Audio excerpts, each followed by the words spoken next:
Topic of lecture number 22 is 2.10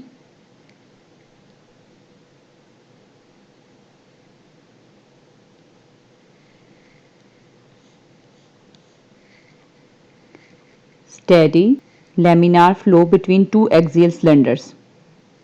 हमने जो पिछले टॉपिक्स पढ़े हैं उन टॉपिक्स में भी हम लोगों ने सिलेंडर के अंदर ही अपना फ्लो लिया है और वो स्टेडी और लेमिनार लिया है। तो चेंज चीज़ इसमें हमारे पास क्या है कि ये कोएक्सियल है। कोएक्सियल क्या होता है इसकी डिटेल बताती हूँ। इट्स मीन कि हमारे पास दो सिलेंडर्स होंगे। फॉर एग्जांपल जैसे मैं कहती हूँ ये मेरे पास एक सिलेंडर है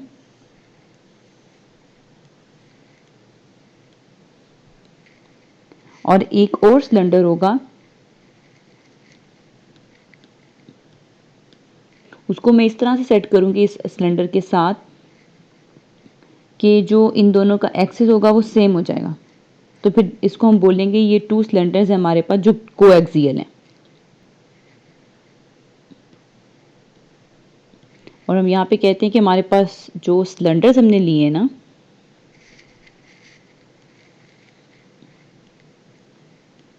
उसमें एक सिलेंडर का रेडियस जो है वो स्मॉल है और एक रेडियस जो है वो ग्रेटर है। तो हम कहते हैं हमारे आउटर सिलेंडर का रेडियस ले लेते हैं हम लोग, ये R2 है, और इनर सिलेंडर का कह लेते हैं ये R1 है। और हम इस पे कंडीशन जो है वो स्टार्ट में खुद ही बता देते हैं, जो हमारा R2 है वो ग्रेटर देन R1 है और इन दोनों का एक्सिस जो है वो सेम है।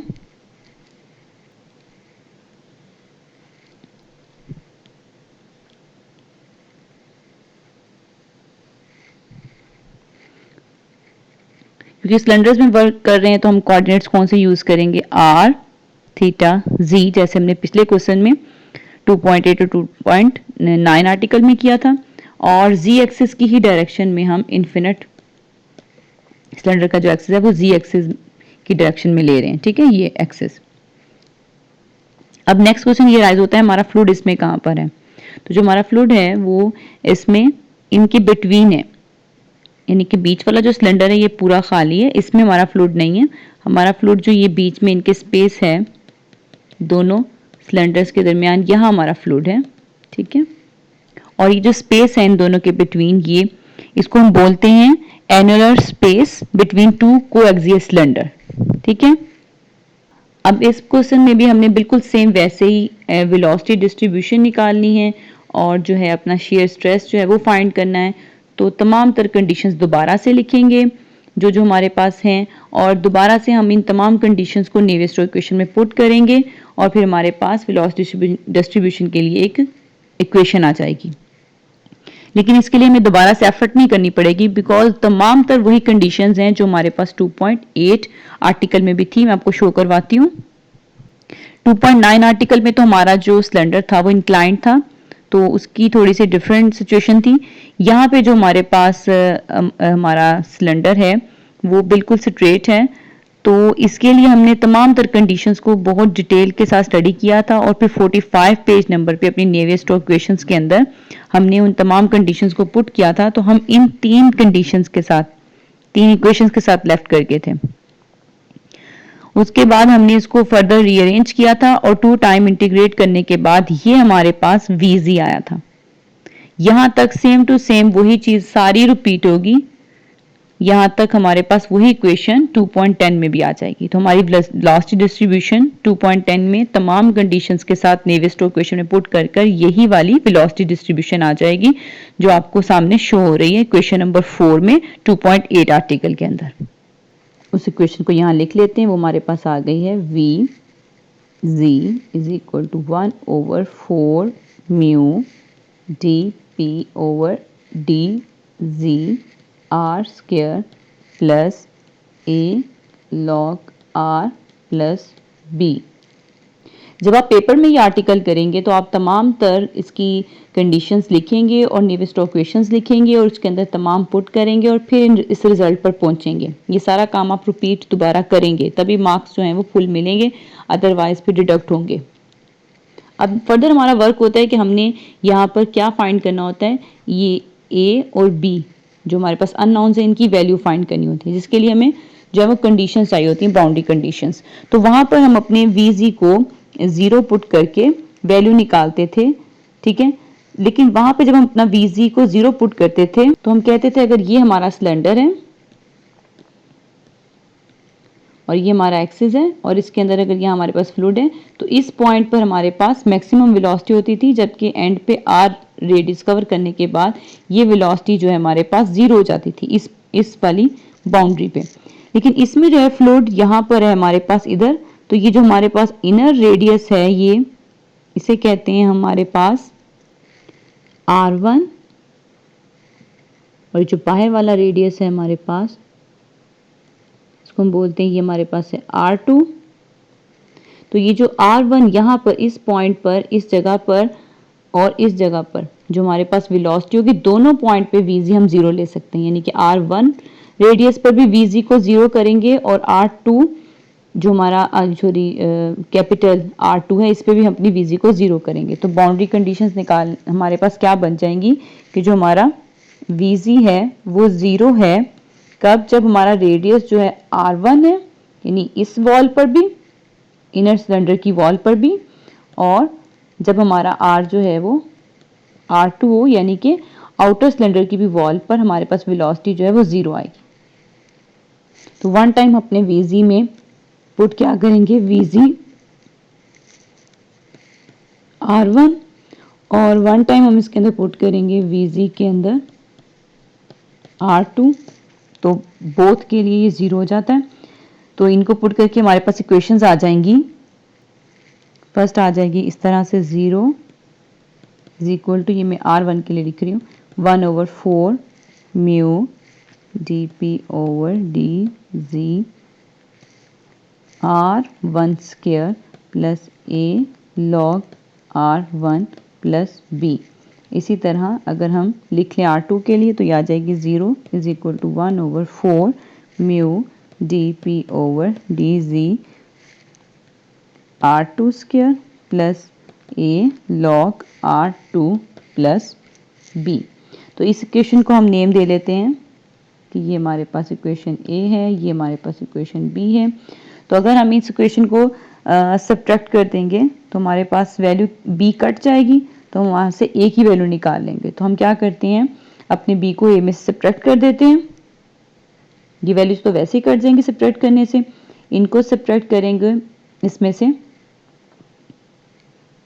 तो हमारे पास क्योंकि यहाँ माइनस साइन आ जाएगा वहाँ से हम A कॉमन ले लेंगे और ये जो माइनस में होते हैं वो दोनों बटा में चले जाएंगे और ये वाला पॉइंट यहीं रहने देंगे, A को दूसरी साइड पर ले जाकर इसको इसके नीचे डिवाइड कर देंगे। तो हमारे पास आंसर आ जाएगा इनको सब्ट्रैक्ट करने से कुछ इस तरह से A की वैल्यू आ जाएगी A is equal to -1/4 mu dp/dz R2 square minus R1 square divided by log, वो मैंने लॉग की रूल से इसको लिख लिया इस तरह से।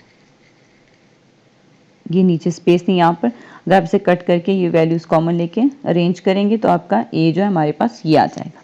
अब इस A को अगेन हम पुट कर देते हैं अपनी इक्वेशन में, इससे हमारे पास B आ जाएगा। B की वैल्यू भी देख लेते हैं क्या आई है। ये देखिए यहाँ पर बुक से अगर हम इसको देखते हैं तो ये A जब हम यहाँ वापस पुट करते हैं तो हमारे पास ये B की वैल्यू आ जाती है, ठीक है। इस तरह ये बोथ A और B थोड़ा लेंथ एक्सप्रेशन बन जाएगा। ये वाली A और ये वाली B की वैल्यू को जब हम अपनी इक्वेशन नंबर 1 यानी वेलोसिटी जो हमने निकाली हुई है उसके अंदर पुट करेंगे तो ये फुल ये एक्सप्रेशन आ जाएगा। थोड़ा लेंथ एक्सप्रेशन है, डिफिकल्ट नहीं है, बस लेंथ ही है। अब अगेन हमें इस आर्टिकल में क्या करना है, हमारी वेलोसिटी डिस्ट्रीब्यूशन आ गई तो वही सेम चीज़ें जो हम पहले निकालते हैं वही हम दोबारा रिपीट करेंगे। कौन कौन सी चीज़ें हम इसके लिए निकालेंगे, अब वही मैक्सिमम वेलोसिटी, फिर minimum velocity and then average velocity, volumetric flow rate,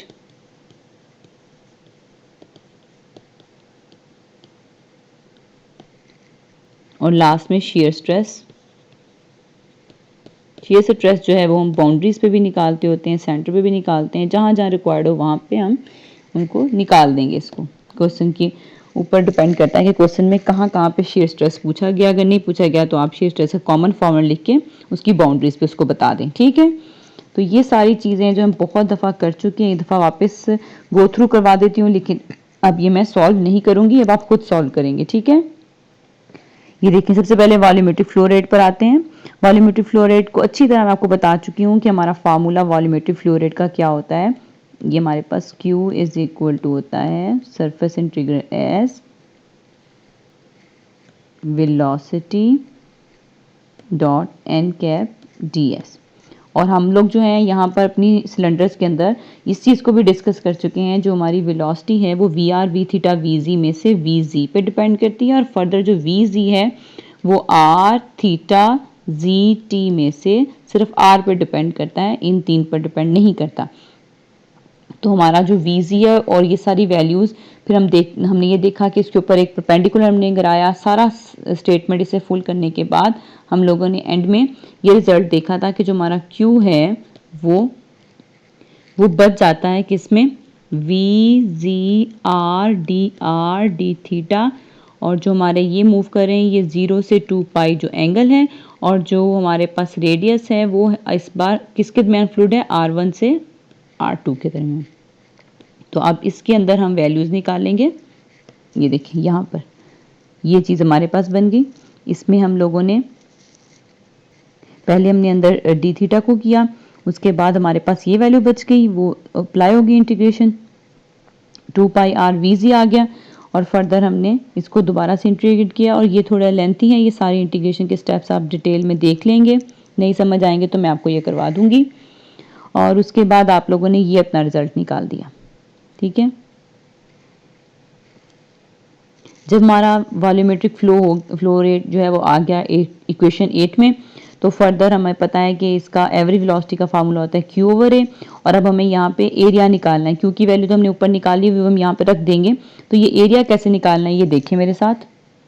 हमें अच्छे से पता है कि हमारे पास दो सिलेंडर्स हैं, एक हमारे पास आउटर सिलेंडर है और एक हमारे पास इनर सिलेंडर है। तो इसका एरिया चेक करने के लिए फुट हमारे पास यहाँ इसका एरिया देखने के लिए, ये हमारे पास बाहर वाला एक सिलेंडर है जिसका R2 रेडियस है, अंदर वाला है जिसका R1 रेडियस है। तो बाहर वाला रेडियस हमारे पास अगर हम R2 लेते हैं तो उसका एरिया बनता है पाई R2 स्क्वायर, और अगर अंदर वाले का लेते हैं तो हमारे पास आता है पाई R1 स्क्वायर।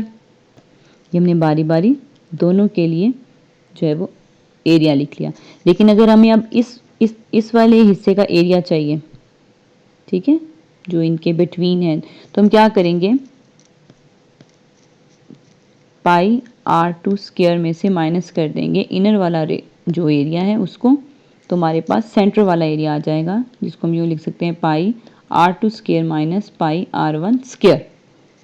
तो ये हमारे पास रिजल्ट आ जाएगा किसका, एरिया का, जिसमें को हम एवरेज वेलोसिटी में यूज़ करेंगे, average velocity Q over A में। तो वो हमारे पास ये बनती है, ठीक है, Q ओवर A। वो यहाँ पे पुट करके इसको रीअरेंज करके हमने आंसर लिख दिया। अब फर्दर हमें क्या करना है, मिनिमम वेलोसिटी हमें पता है कि वो किस पर आ रही है, एट जीरोस पर हमारे पास आ रही है। अब यहाँ पर हम लोगों ने मैक्सिमम वेलोसिटी के लिए देखना है कि आर की किस वैल्यू के लिए हमारे पास मैक्सिमम वेलोसिटी आती है। तो उसके लिए हम क्या करेंगे, इसके d v z over d r in with respect to r हम इसको इंटीग्रेट कर लेंगे, और सॉरी डेरिवेटिव ले लेंगे D v z over d are, और उसको इक्वेट कर देंगे 0 के इक्वल, जिससे हमारे पास नेक्स्ट पे देखते हैं कैसे हुआ। ये तो हमने यहाँ पे अप्लाई किया है, ये आर की वैल्यू आ जाएगी, और ये वो आर की वैल्यू होगी जिसके लिए जब भी हम इसको अपने वेलोसिटी डिस्ट्रीब्यूशन पुट करेंगे तो हमारी वी जो वो मैक्सिमम होगी, क्योंकि हमने ये मैक्सिमम के लिए निकाली है। अब ये हमने जो इक्वेशन है, ये जो सॉरी हमने रिजल्ट निकाला आर के लिए, इसे किस वैल्यू में रखना है, ये जो हमने मैक्सिमम वैल्यू निकाली आर के लिए जिसके ऊपर हमारी वेलोसिटी मैक्सिमम आएगी, उसको हमने इक्वेशन नंबर 7 में पुट करना है, जो हमने अपनी वेलोसिटी डिस्ट्रीब्यूशन निकाली थी। वहाँ पे हम ये बताएंगे कि अगर हम अपनी आर की वैल्यू ये वाली रखेंगे जो हमने निकाली है, तो हमारे पास मैक्सिमम वेलोसिटी आ जाएगी। ये हमारे पास मैक्सिमम वेलोसिटी आ गई, ठीक है। नेक्स्ट सिर्फ शेयरिंग स्ट्रेस रहेगी हमारे पास। मैंने कहा था आप लोग खुद करेंगे, लेकिन ऑलमोस्ट सारे स्टेप्स मैंने फिर से रिवाइज करवा दिए, और जो एक दो स्टेप्स हैं इंटीग्रेशन के या कटिंग्स के जो मैंने नहीं करवाए। इसको शेयरिंग स्ट्रेस के लिए भी वही सेम चीज़, हम dVz ओवर dr क्योंकि हमने यूज़ करना है हमारे टा आर जी के अंदर जो हमने अपनी निकालनी है शेयर स्ट्रेस, बाकी सारे कंपोनेंट तो हमारे पास जो है वो ज़ीरो हो जाएंगे। सिर्फ यही एक कंपोनेंट बचेगा जिसका आंसर हमारे पास आएगा म्यू dVz ओवर dr। इसके अंदर dVz ओवर dr की वैल्यू हमने ये रख दी। अब Vz को विद रिस्पेक्ट टू d जो हम डेरिवेटिव ले लेंगे तो वो हमारे पास ये रिजल्ट आएगा। ठीक है, बल्कि हमने ऊपर निकाला हुआ है, हम same to same as it is यहाँ पे पुट कर देंगे। ये हमारे पास शेयरिंग स्ट्रेस है। लेकिन अगर हम शेयरिंग स्ट्रेस अब जो है कंडीशन के साथ निकालना चाहते हैं कि हमें आउटर वॉल पे निकालनी है या इनर वॉल पे निकालनी है, तो हम आर की प्लेस पर चेंज कर देंगे R1, तो वो हमारे पास इनर की बाउंड्री पे आ जाएगी। अगर हम उसको आर की जगह पे पुट कर देंगे R2 तो हमारे पास आउटर पे शेयर स्ट्रेस आ जाएगी। इस तरह हमने शेयर स्ट्रेस कैलकुलेट कर ली। बहुत ही ईजी टॉपिक था, सेम टू सेम पिछले टॉपिक्स की तरह उन्हीं लाइंस पर था। चेंजिंग सिर्फ कोएक्सियल सिलेंडर्स की थी और उन्हीं की वजह से जो हमारी बाउंड्री कंडीशंस थी वो चेंज हो रही थी। पहले वो सिर्फ एक रेडियस पर हम Vz को 0 लेते थे और यहाँ पर हमारे पास बाउंड्री कंडीशंस जो हैं वो चेंज हो गई क्योंकि हमने जो वेलोसिटी को R1 और R2 दोनों पे Vz को 0 किया। सिर्फ ये चेंज है, इस चेंज की वजह से हमारे आंसर्स चेंज हैं, अदरवाइज सेम वही टॉपिक है जो हम लोग 8 और 9 में कवर कर चुके हैं।